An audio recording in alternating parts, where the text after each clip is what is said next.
Got interested.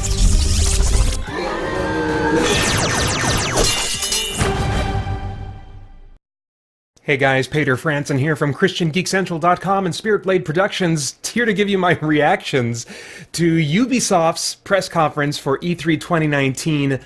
Wow, I might have enjoyed this press conference, or at least the reveals, more than any E3 press conference that I can remember. They started out, off on not a super exciting foot for me. They had an orchestra up there and a little small choir, which, I wasn't really getting excited about. But they opened up after that with Watch Dogs Legion, which is the third game in the Watch Dogs series. This is going to be coming out on March 6th, 2020. It's going to feature that same open-world Ubisoft gameplay with, I'm sure, like hacking and, well, they've showed hacking and maybe some puzzle-typey things as in the previous Watch Dogs games. This is going to be set, though, in a dystopian near-future London.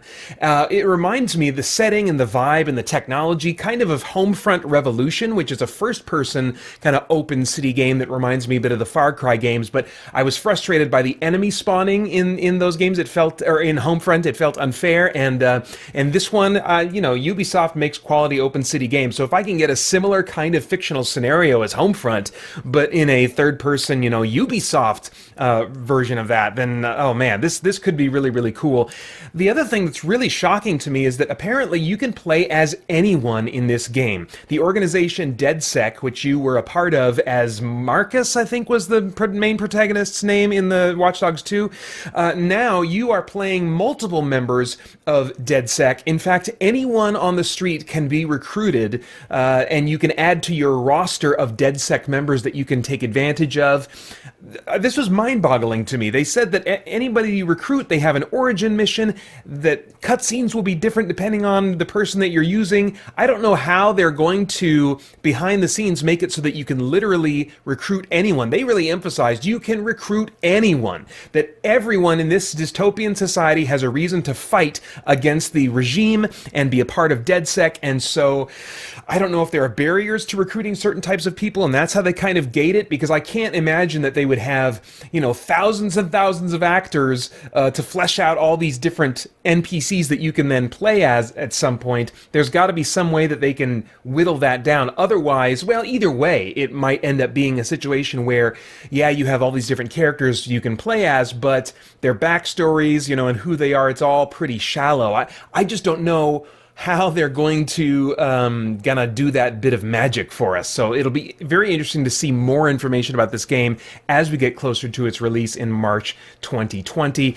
It looks like that it's a little more combat oriented than my experience anyway with Watch Dogs 2, and also more lethal than Watch Dogs 2, which I think is probably a good way to go. A lot of players found, and myself included, found it easier now and then to just go lethal, but that played against the characters that were leading the charge in Watch Dogs 2, who tended to be more happy-go-lucky and just not really like killers, where the setting in this game seems a lot more desperate, and so that fits better, I think, with leaning on lethal combat. I'm still wondering, though, if there are going to be timed missions and puzzles, This game, I'm trying to think of Watch Dogs 2, I think it came out before Assassin's Creed Origins and Assassin's Creed Odyssey, and it also came out, I think, before Ghost Recon Wildlands. What I noticed with Wildlands and then with Origins and then Odyssey is Ubisoft almost getting rid of completely timed missions, or really lame kind of insta-fail stealth missions where you have to be sneaky, and if you're spotted, then fail state, and you have to go back and start over again. They seem to be removing those kinds of elements, mission types that I find really frustrating from their games, and so I'm hoping that the same is true of this Watch Dogs experience, because I really enjoyed a lot of Watch Dogs 2, but I got to one story mission that I was like, it had a puzzle with all these different elements, and you had to activate these different things, and each thing had its own timer, and it was just too much to keep track of. I was like, forget it, I don't want to play this timed puzzle game, So if they could still simulate hacking stuff, but not reduce it to annoying, frustrating, for me anyway, timed puzzles, then I would love this game. I mean, I've been developing, they've been earning faith from me enough over the years that this might be an insta-buy. That's probably just a little bit of hype talking right now. I think as we get closer and I see more, I'll probably be a little more conservative. But at the very least, if I don't buy this on day one, I will certainly plan on playing it, renting it day one, and reviewing it as well. It looks like very much my kind of game, but we'll see what happens. Let's see here. And then the next thing that really stuck out to me was Ghost Recon Breakpoint, which is releasing on October 4th. It's going to have a beta starting on September 5th.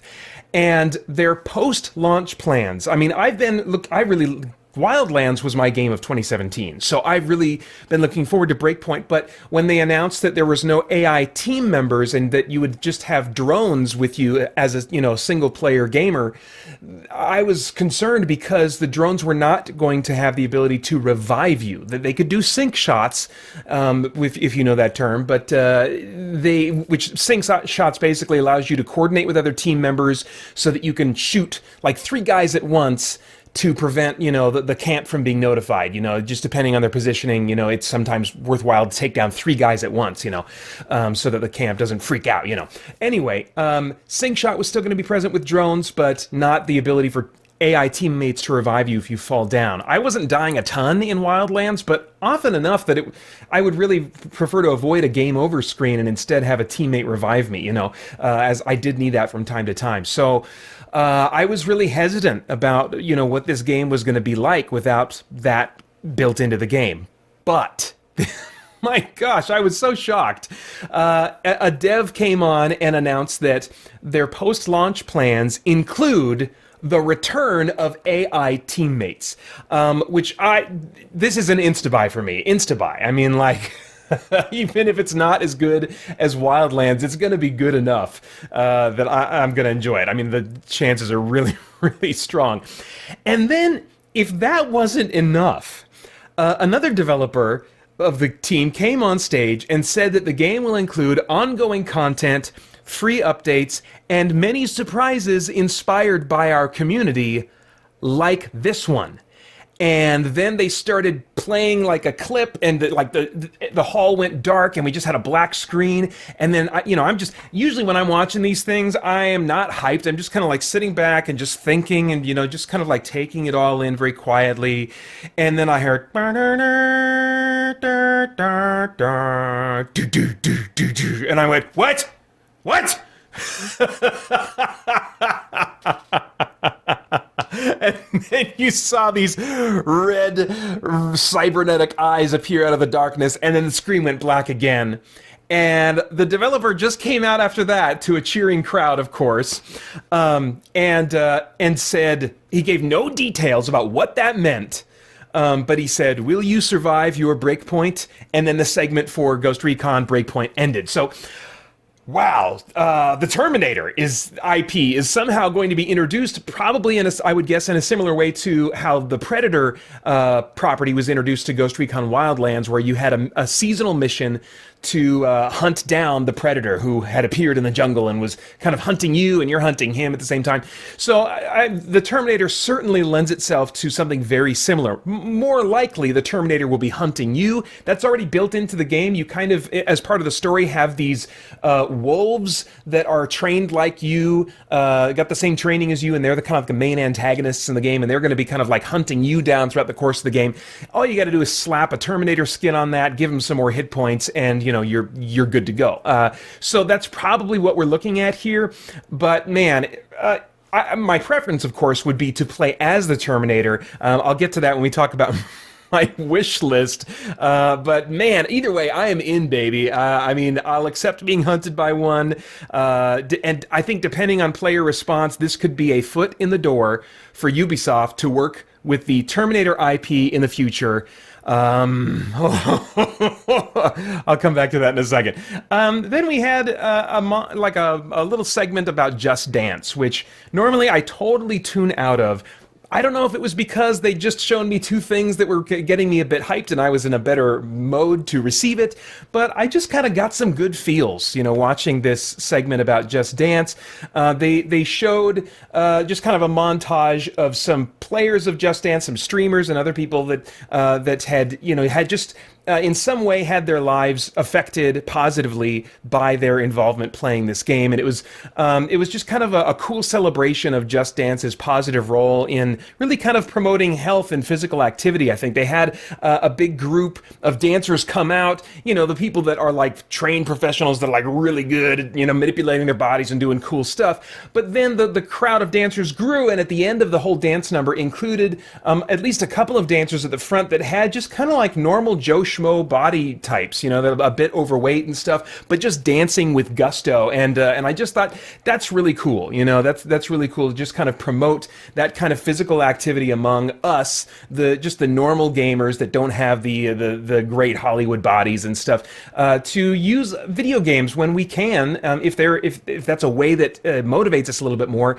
to take better care of our bodies. 1 Timothy 4:8 says, while bodily training is of some value, godliness is of value in every way, as it holds promise for the present life and also for the life to come. Now, Paul's focus there is, of course, on training in godliness, but it is worth noting that he says bodily training is of some value. So he's affirming that it's not this pointless, useless thing that we should just ignore and just let our bodies deteriorate. And I think even further supporting that is 1 Corinthians chapter 6, verses 19 through 20, which says, do you not know that your body is a temple of the Holy Spirit within you, whom you have from God? You are not your own, for you were bought with a price. So glorify God in your body. These bodies that we have are these tools that we have to use for a finite period of time. And yes, our time is ultimately numbered, but if we can extend the years that we are able to serve God here, if we can extend the ability and the energy that we have to serve God in our mortal bodies right now, that's something that we ought to look to do in the way that we care for our bodies and how we eat and what we drink, and taking care of making sure that we have enough activity in our lives so that our bodies can stay in good working order to be in service to Him. And so even though that was certainly not the intent of the focus for the Just Dance segment, that it did bring that to mind in the middle of E3 as we're celebrating this hobby that typically involves slouching backward and being physically inactive for long periods of time. I think that it was good to kind of be reminded that, what, I should look for opportunities to continue taking care of my body and even do that better and better as I get older. Wrapping up a little bit, the Division 2 that had a segment, of course, but their main focus was to announce a movie that has been announced to be in the works for a little while now, but they officially said it's going to be starring Jessica Chastain, and it's going to be coming, this was the big news, going to be coming to Netflix.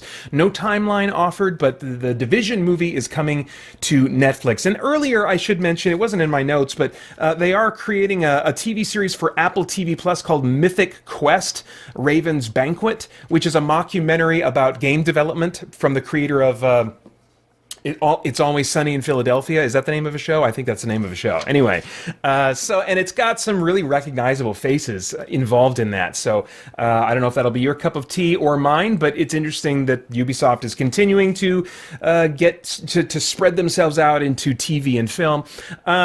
Let's see. They also unveiled their Uplay service for PC. It's a subscription service, $14.99 a month, gives you access to like maybe all of their past Ubisoft games, or at least like 100 or so or more, a bunch. I'll let you dig up the details if you want. With some other streaming services allowing, providing a ton of content, maybe more, like the Xbox Game Pass being $9.99 a month and offering like over 200 games right now. I'm not sure that $14.99 is going to be appealing enough to a lot of people, but there you have it. It's also going to be compatible with Stadia if you want to go with Google's Stadia streaming service.